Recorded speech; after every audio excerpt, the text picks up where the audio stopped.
ಕಾಂಗ್ರೆಸ್ ಮೇಲೆ ಆರ್ಎಸ್ಎಸ್ ಬಗ್ಗೆ ಮಾತನಾಡೋದು ಅವಕಾಶಗಳು ಜಾಸ್ತಿ ಅಂತ ಅನ್ನೋದು ಚರ್ಚೆ ಇದೆ.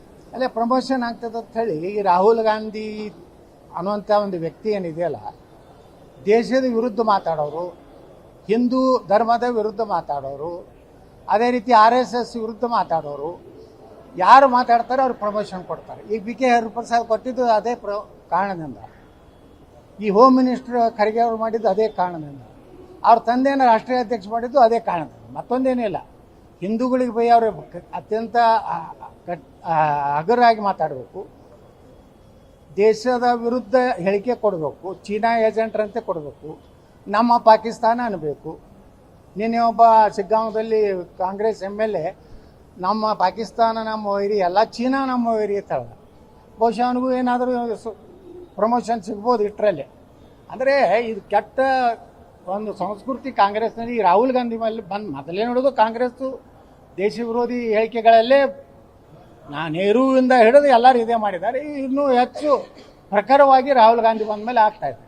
ಸರ್ಕಾರದಲ್ಲಿ ಕೆಲ ಇಲಾಖೆಗಳಿಂದ ನೇರ ನೇಮಕಾತಿ ಆಗ್ತಾ ಇದೆ. ಮೊನ್ನೆ ಆದೇಶ ಆಗಿದೆ ನೇರ ನೇಮಕಾತಿ ಮಾಡಬೇಕು ಅಂತ. ಇದ್ರ ಬಗ್ಗೆ ತಮ್ಮ ಅಭಿಪ್ರಾಯ?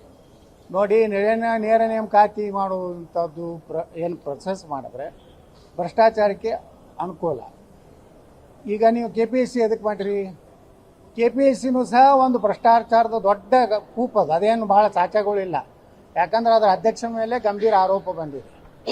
ಇನ್ನೂವರೆಗೆ ಆ ಮಹಾತ್ಮ ಇನ್ನೂ ರಾಜೀನಾಮೆ ಕೊಡ್ಲಕ್ಕೂ ತಯಾರಿ, ತನ್ನ ಮಗಳನ್ನೇ ನೇಮಕಾತಿ ಮಾಡ್ಯಾನ. ಇದಕ್ಕೆ ನನಗೆ ಅಭಿಪ್ರಾಯ ಏನಪ್ಪ ಅಂದರೆ, UPSC ಮಾದರಿಯಲ್ಲಿ ಯಾವುದೇ ಮಕ್ಕಳಿಗೆ ಮೆರಿಟ್ ಆಧಾರ ಮೇಲೆ, ಅವ್ರ ಅರ್ಹತೆ ಆಧಾರ ಮೇಲೆ ನೇಮಕಾತಿ ಆಗಬೇಕು ವಿನಃ ನೇರ ನೇಮಕಾತಿಯಿಂದ ನಿಜವಾದಂಥ ಏನು ಪ್ರತಿಭೆ ಇರುವಂಥ ಯುವಕರಿಗೆ ನೌಕರಿ ಸಿಗುವಂಥದ್ದು ಭಾಳ ಕಷ್ಟ. ಇವು ಕೇವಲ ತಮ್ಮ ಭ್ರಷ್ಟಾಚಾರಕ್ಕಾಗಿ ಈ ರೀತಿ ನೇರ ನೇಮಕಾತಿ ಮಾಡ್ಕೊಳ್ತಾ ಇದ್ದಾರೆ ಅನ್ನೋದು ನನ್ನ ಅಭಿಪ್ರಾಯ. ಸರ್, ಇತ್ತೀಚೆಗೆ RSS ಬಗ್ಗೆ ಹೆಚ್ಚು ಮಾತನಾಡಕ್ಕೆ ಶುರು ಮಾಡಿದ್ದಾರೆ ಸರ್ಕಾರ. ಕಾಂಗ್ರೆಸ್ ಮೇಲೆ RSS ಬಗ್ಗೆ ಮಾತನಾಡೋದು ಅವಕಾಶಗಳು ಜಾಸ್ತಿ ಅಂತ ಅನ್ನೋದು ಚರ್ಚೆ ಇದೆ. ಅಲ್ಲೇ ಪ್ರಮೋಷನ್ ಆಗ್ತದೆ ಅಂತ ಹೇಳಿ ಈ ರಾಹುಲ್ ಗಾಂಧಿ ಅನ್ನುವಂಥ ಒಂದು ವ್ಯಕ್ತಿ ಏನಿದೆಯಲ್ಲ, ದೇಶದ ವಿರುದ್ಧ ಮಾತಾಡೋರು, ಹಿಂದೂ ಧರ್ಮದ ವಿರುದ್ಧ ಮಾತಾಡೋರು, ಅದೇ ರೀತಿ RSS ವಿರುದ್ಧ ಮಾತಾಡೋರು, ಯಾರು ಮಾತಾಡ್ತಾರೆ ಅವ್ರಿಗೆ ಪ್ರಮೋಷನ್ ಕೊಡ್ತಾರೆ. ಈಗ BK ಹರಿಪ್ರಸಾದ್ ಕೊಟ್ಟಿದ್ದು ಅದೇ ಕಾರಣದಿಂದ, ಈ ಹೋಮ್ ಮಿನಿಸ್ಟರ್ ಖರ್ಗೆ ಅವರು ಮಾಡಿದ್ದು ಅದೇ ಕಾರಣದಿಂದ, ಅವ್ರ ತಂದೆಯನ್ನು ರಾಷ್ಟ್ರೀಯ ಅಧ್ಯಕ್ಷ ಮಾಡಿದ್ದು ಅದೇ ಕಾರಣದಿಂದ, ಮತ್ತೊಂದೇನಿಲ್ಲ. ಹಿಂದೂಗಳಿಗೆ ಬೈ ಅವರು ಅತ್ಯಂತ ಹಗುರಾಗಿ ಮಾತಾಡಬೇಕು, ದೇಶದ ವಿರುದ್ಧ ಹೇಳಿಕೆ ಕೊಡಬೇಕು, ಚೀನಾ ಏಜೆಂಟ್ರಂತೆ ಕೊಡಬೇಕು, ನಮ್ಮ ಪಾಕಿಸ್ತಾನ ಅನ್ನಬೇಕು. ನಿನ್ನೆ ಒಬ್ಬ ಶಿಗ್ಗಾಂವದಲ್ಲಿ ಕಾಂಗ್ರೆಸ್ MLA ನಮ್ಮ ಪಾಕಿಸ್ತಾನ ನಮ್ಮ ವೈರಿ, ಎಲ್ಲ ಚೀನಾ ನಮ್ಮ ವೈರಿ ಅಂತ ಹೇಳ. ಬಹುಶಃ ಅವನಿಗೂ ಏನಾದರೂ ಪ್ರಮೋಷನ್ ಸಿಗ್ಬೋದು ಇಷ್ಟರಲ್ಲೇ. ಅಂದರೆ ಇದು ಕೆಟ್ಟ ಒಂದು ಸಂಸ್ಕೃತಿ ಕಾಂಗ್ರೆಸ್ನಲ್ಲಿ. ರಾಹುಲ್ ಗಾಂಧಿ ಮೇಲೆ ಬಂದು ಮೊದಲೇ ನೋಡೋದು ಕಾಂಗ್ರೆಸ್ಸು ದೇಶ ವಿರೋಧಿ ಹೇಳಿಕೆಗಳಲ್ಲೇ ನೆಹರೂವಿಂದ ಹಿಡಿದು ಎಲ್ಲರೂ ಇದೇ ಮಾಡಿದ್ದಾರೆ. ಇನ್ನೂ ಹೆಚ್ಚು ಪ್ರಖರವಾಗಿ ರಾಹುಲ್ ಗಾಂಧಿ ಬಂದ ಮೇಲೆ ಆಗ್ತಾ ಇದೆ. ಸರ್ಕಾರದಲ್ಲಿ ಕೆಲ ಇಲಾಖೆಗಳಿಂದ ನೇರ ನೇಮಕಾತಿ ಆಗ್ತಾ ಇದೆ. ಮೊನ್ನೆ ಆದೇಶ ಆಗಿದೆ ನೇರ ನೇಮಕಾತಿ ಮಾಡಬೇಕು ಅಂತ. ಇದ್ರ ಬಗ್ಗೆ ತಮ್ಮ ಅಭಿಪ್ರಾಯ?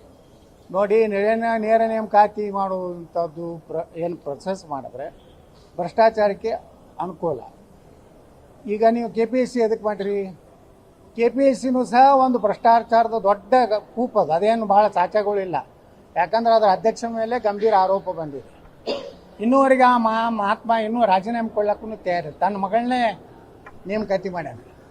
ಇದಕ್ಕೆ ನನಗೆ ಅಭಿಪ್ರಾಯ ಏನಪ್ಪ ಅಂದರೆ, UPSC ಮಾದರಿಯಲ್ಲಿ ಯಾವುದೇ ಮಕ್ಕಳಿಗೆ ಮೆರಿಟ್ ಆಧಾರ ಮೇಲೆ, ಅವ್ರ ಅರ್ಹತೆ ಆಧಾರ ಮೇಲೆ ನೇಮಕಾತಿ ಆಗಬೇಕು ವಿನಃ ನೇರ ನೇಮಕಾತಿಯಿಂದ ನಿಜವಾದಂಥ ಏನು ಪ್ರತಿಭೆ ಇರುವಂಥ ಯುವಕರಿಗೆ ನೌಕರಿ ಸಿಗುವಂಥದ್ದು ಭಾಳ ಕಷ್ಟ. ಇವು ಕೇವಲ ತಮ್ಮ ಭ್ರಷ್ಟಾಚಾರಕ್ಕಾಗಿ ಈ ರೀತಿ ನೇರ ನೇಮಕಾತಿ ಮಾಡ್ಕೊಳ್ತಾ ಇದ್ದಾರೆ ಅನ್ನೋದು